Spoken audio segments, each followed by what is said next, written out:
I'm Tracy Baxter with today's Record Newswatch. He was convicted last month of killing his girlfriend and setting fire to the Port Jervis home they shared in an attempt to cover up the crime. Today, in Orange County Court, 39-year-old David Stevenson was sentenced to a prison term of 50 years to life.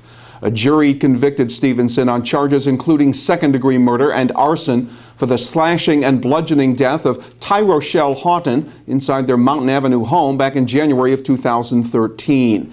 Prosecutors said Stevenson bludgeoned her with a hammer, slashed her throat with a knife, and set the house ablaze after learning that Haughton was planning to end the relationship. I lost a lot that day. Not only did I lose my sister, I lost my best friend, I lost my confidant, I lost my right hand, I lost my mind and my heart. I cannot mourn my sister's death because I'm not ready to let her go. And I feel that if I mourn for her, then I will be letting her go. Each day I wake up and it's not for me, it's for the children, Ty's and my own. I am literally all they have left. Stevenson was given a 25 years to life sentence for the murder conviction and another 25 years for the arson, bringing the total sentence to 50 to life. It was the latest attempt to address the heroin epidemic in Orange County. Today at a news conference in Goshen, District Attorney David Hoover announced the results of a countywide narcotics sweep conducted in April and May, with arrests made in 13 different cities, towns, and villages. In all, 64 defendants have been charged with selling and possessing heroin, as well as cocaine, oxycodone, and weapons.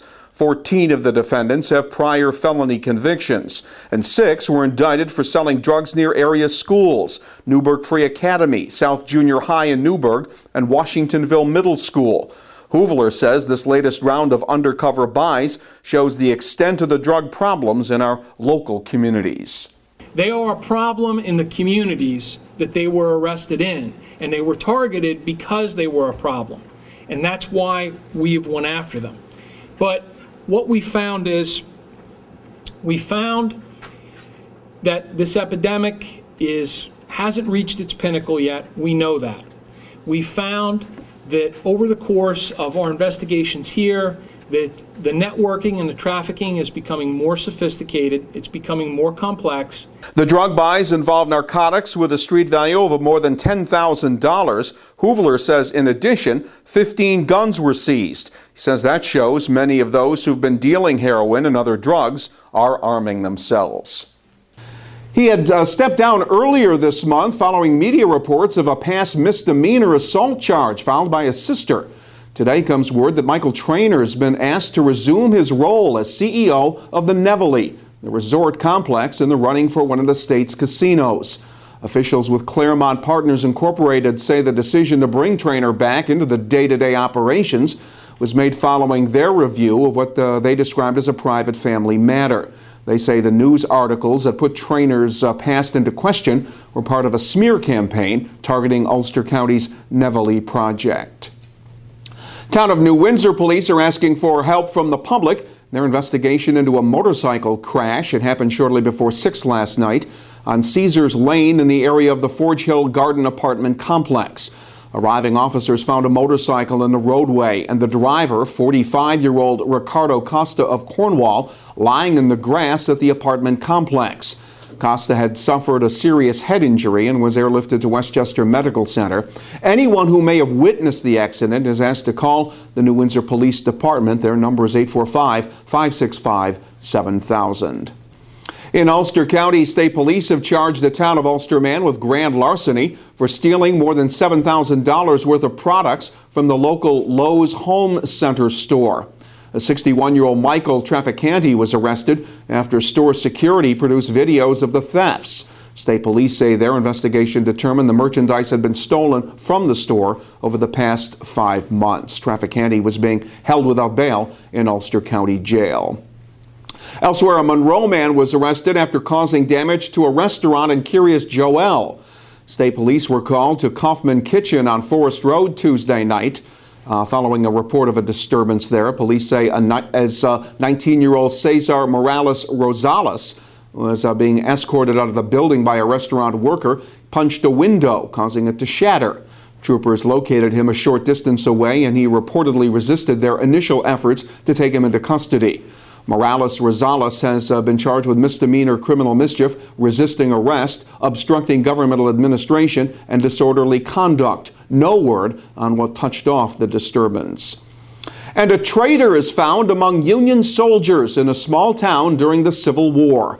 The young Confederate spy is tried on the spot by a Union tribunal and executed. Well, that was one of the action scenarios visitors were seeing during the 17th annual Civil War encampment at Hillhold Museum in Hamptonburg last weekend. The activities were played out by reenactors with the 15th New York Volunteer Cavalry. Their goal was to draw attention to the Civil War loss of life that was happening in places other than the major battlefields. 250,000 civilians died. That's a number a lot of people don't really know about, in addition to the 640,000 combat casualties. Now, if you took that today, that was 1 in every 25 people. That number would be staggering today on our soil.